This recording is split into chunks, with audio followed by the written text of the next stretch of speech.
네, 결정적 투자 시간입니다. 투자할 때 우리가 꼭 체크해야 되는 포인트 무엇이 있는지 오늘 인포스탁 데일리 김종효 전문위원과 함께 정리해 보겠습니다. 안녕하십니까? 네, 안녕하십니까? 네.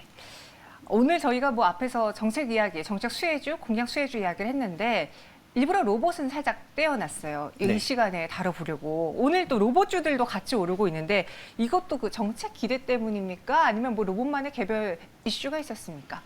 일단 다 아시는 것처럼 우리나라에서 로봇 산업 키운다. 이게 우리나라뿐만 아니라 전 세계적으로 로봇 산업은 커지는 산업이기 때문에 육성한다는 얘기는 예전부터 나오고 있고요. 거기에다가 삼성전자도 콕 찍어서 로봇을 성장 산업으로 키우겠다라는 얘기를 했고, LG전자를 포함한 대기업들이 너도나도 앞서서 이렇게 얘기하고 있으니까 관련 종목군들이 테마를 형성하고 있다 이렇게 봐야 할 것 같습니다. 그리고 오늘 또 급등하고 있는 휴림 로봇 같은 경우에는 다 아시겠지만 연초에 있었던 그 삼부토건 지분 매각, 그러면 현금도 있는 회사다 보니까 해당 산업은 커질 것 같은데 이 회사의 매출이 그렇게 큰 편이 아니어서 아마 M&A 시도 같은 그런 다른 노력도 좀 있지 않을까라는 그런 기대감. 그리고 주가가 움직이다 보니까 최근에 보시면 아시다시피 뉴스량이 급증했습니다. 원래 이런 종목군들이 뉴스가 그렇게 많은 종목도 아니고 거래가 많은 종목도 아니거든요. 그래서 그 예전에 사료주 오를 때도 현대사료가 더 탄력적으로 움직였던 이유는 두월 산업을 낀 여러 가지 인수합병 이슈가 터져 나오면서 다른 종목 대비해서 더 퍼포먼스를 보여줬던 것처럼 해당 기업도 로봇 산업 자체에 쏠리는 관심, 또 테마주로 몰리는 단기 자금의 강도, 이런 것들이 반영되면서 좀 움직이고 있다라고 봐야 될 것 같고요. 실제로 윤석열 정부에서도 정책상 로봇세 같은 건 걷지 않을 거고 로봇 산업 클러스터를 육성하겠다. 이래서 산업 육성에 대한 여러 가지 지원을 하겠다라는 것인데 윤석열 정부의 전반적인 특징을 지금 보시면 민간 주도로 다 풀어주겠다는 거 아니에요? 정부가 뭔가 그립을 잡고 가는 게 아니고 우리는 규제를 풀고 해당 산업이 좀 커질 수 있는 민간 부분의 육성을 꾀하겠다라는 뉘앙스를 계속 풍기고 있기 때문에 네. 이런 여러 가지 기대감이 결과로 다가왔다. 다만 최근에 움직이고 있는 이 로봇 테마주들이 정말로 로봇 산업을 이끌 종목인지 아니면 LG전자나 삼성전자에 관심을 가질 만한 M&A 대상 종목인지는 저는 굉장히 퀘스천 마크를 좀 찍고 싶습니다. 지금 오르는 종목들이 정말 이들의 찐 수혜주일지 아니면은 다른 종목이 진짜 수혜주가 될지는 체크를 해봐야 된다라고 하셨는데 오늘 휴림 로봇이 현재 구간에 20% 넘게 급등하면서 올라주고 있어요. 작년 연말이었던 거야. 그때 로봇 테마가 상승할 때 많은 분들이 생각보다 강하다라는 이야기를 했었는데 이번 달 더 강하게 움직이고 있는 게 휴림 로봇이에요. 이런 로봇 테마주들에 대해서 전문위원님은 단순 테마로 보십니까? 아니면 이제는 기대를 걸어봐도 될까요? 그러니까 산업 자체가 커지고 있는 건 분명하고 네. 그다음에 이 중소형주들 중에서 향후 두각을 나타낼 수 있는 종목도 한두 개 정도 있겠죠.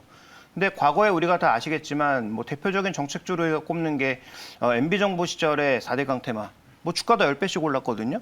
그런데 시간이 지나고 나서 대부분의 그 화려했던 종목군들이 어떻게 됐습니까? 다 제자리 돌아가거나 제자리보다 아래까지 내려갔거든요. 네. 그러니까 지금 이렇게 돈이 몰려서 소위 테마가 형성되는 것은 트레이딩 영역으로서 여전히 매력이 있을 수 있죠. 다만 현재 이런 종목군들을 사서 정말로 해당 산업의 변화를 이끌 수 있다라고 생각하시는 분들은 제 생각엔 아마 없을 것 같습니다. 그렇게 생각하신다면 당장 내려오시길 권고드리겠고요.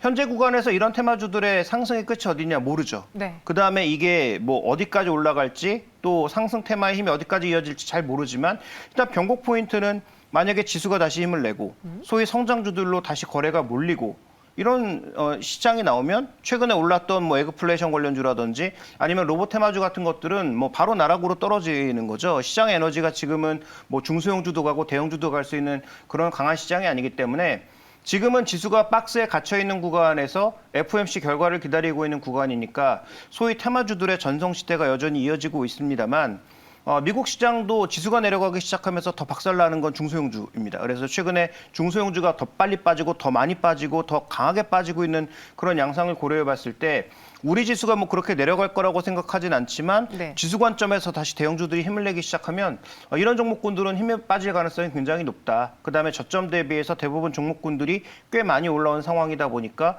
지금 구간에서의 신규 매수가 다소 부담스러워 보이는 것은 저는 사실이다라고 보고 있고요.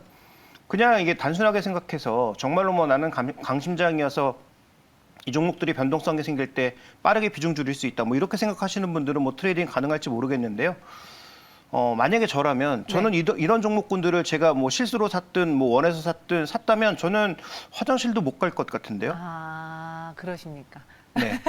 아니 저희 우띠 히어로님이요. 지금 로봇 하면은 가장 먼저 생각나는 게 아마 전문위원님도 그러실 거예요. 로봇 청소기. 우리가 지금 실제로 이용하고 볼 수 있는 거는 로봇 청소기뿐이라서 커지려면 10년이 걸린다라는 의견 주셨고 또 어떤 분도 전문위원님 말처럼 주변에서도 테마주들은 오를 때 팔아야 된다라고 해서 휴림 로봇을 일찍 팔았다가 지금 너무 배가 아프다라는 이야기도 하시는데 최근 시장이 좀 그런 것 같아요. 단순 실적이랑 잘하고 있느냐를 보는 게 아니라 얼마만큼 이슈로 파급력을 보여주느냐 약간의 테마성 성향이 컸죠. 근데 문제는 뭐냐면 대부분 사람들이 자기가 투자를 생각하고 있다고 착각하기 때문이죠. 이건 정확하게 얘기하면 트레이더의 영역입니다. 그래서 트레이더들은 손절매도 정확하게 지키거든요. 맞아요. 네. 그런데 대부분의 사람들이 투자라고 생각해서 들어간 것에서 손실이 나기 시작하면 장기로 들고 가거든요. 그런데 펀더멘탈이 되는 종목, 그다음에 쉽게 무너지지 않을 종목이라고 생각하면 시간의 문제이지 언젠가 기회는 돌아오죠.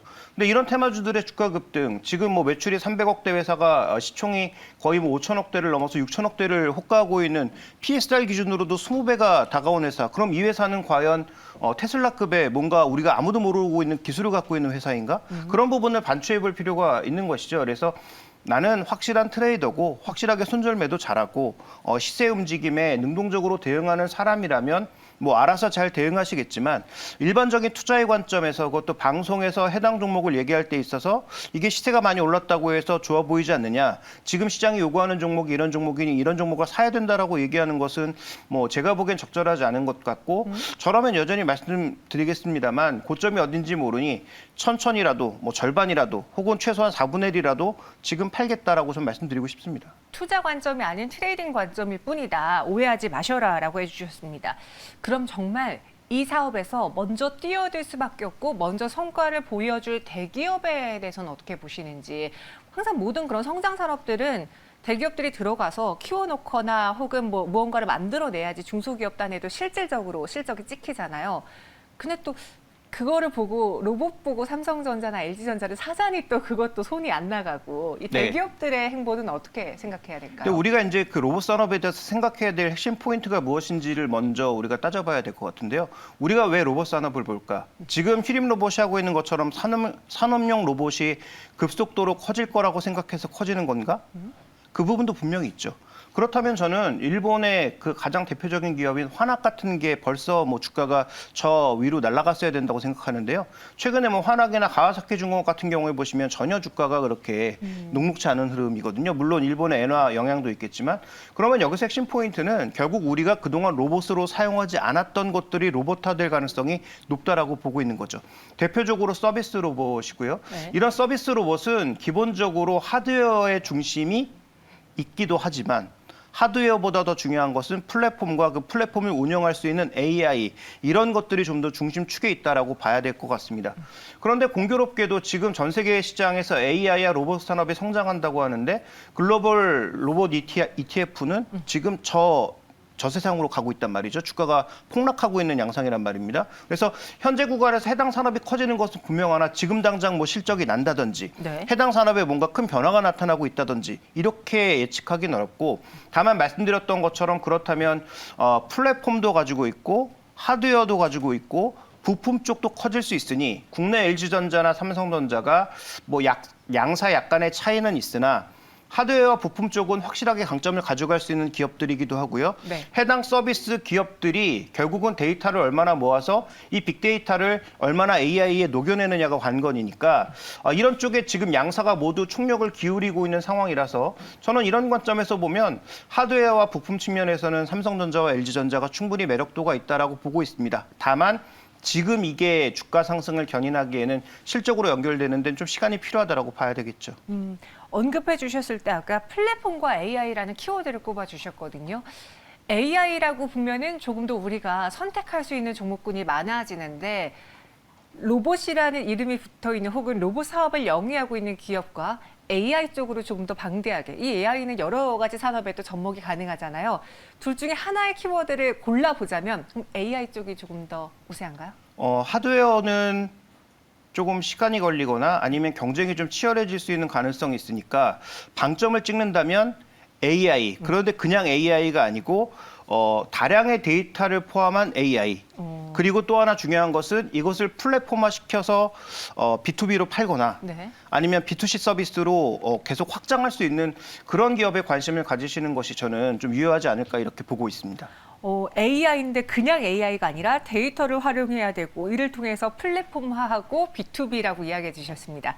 그래서 오늘 전문위원님이 이 종목을 로봇주의 탑픽으로 갖고 왔구나라는 게 정말 확 와닿는데 네. 어떤 종목인지 공개해 주실까요?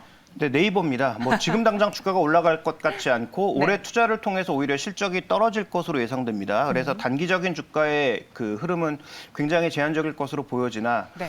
지금 네이버가 우리가 주목하고 있는 게 첫 번째 성장이 검색으로 이루어졌다면 두 번째 성장은 라인으로 이루어진 거죠. 세 번째 성장은 메타버스로 이루어질 거다라고 많이 예측하고 있는데 제페토가 지금 돈 잡아먹는 하마잖아요.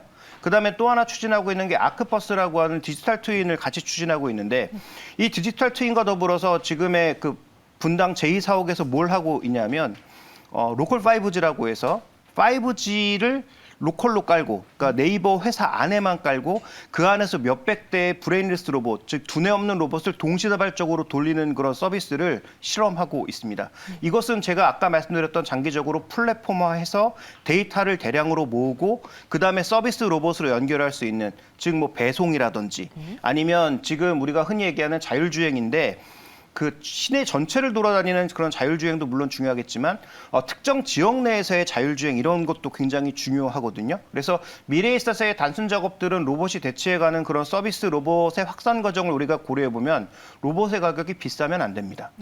그러면 여기서 브레인리스라고 하는 것은 말 그대로 머리가 없는 로봇이잖아요. 근데 머리가 없으면 어떻게 그걸 통제하느냐? 로컬 5G망으로 로봇 몇백 대를 동시다발적으로 통제할 수 있는 거죠.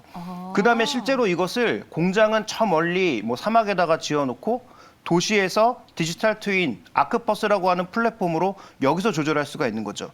이런 형태에서 본다면 먼 미래를 봤을 때 당장 뭐 1년 후, 뭐 2년 후가 아니라 더 먼 미래를 봤을 때 네이버의 아크버스 플랫폼이 성공한다면 그다음에 국내의 뭐 현대차라든지 여러 회사들과 지금 협업을 맺고 여러 가지 서비스들을 동시다발적으로 네이버 랩스에서 진행하고 있는 것을 고려해 봤을 때 저는 그런 관점에서 보면 로봇 관련주의 국내 핵심 포인트는 삼성전자나 LG전자가 아닌 오히려 네이버가 될 가능성도 있다. 이렇게 판단하고 있습니다. 네.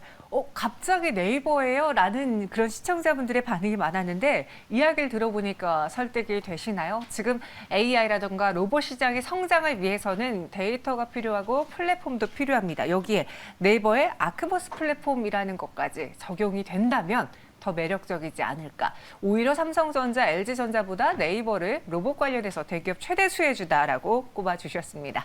여러분 한번 잘 참고해 보시기 바라겠고요.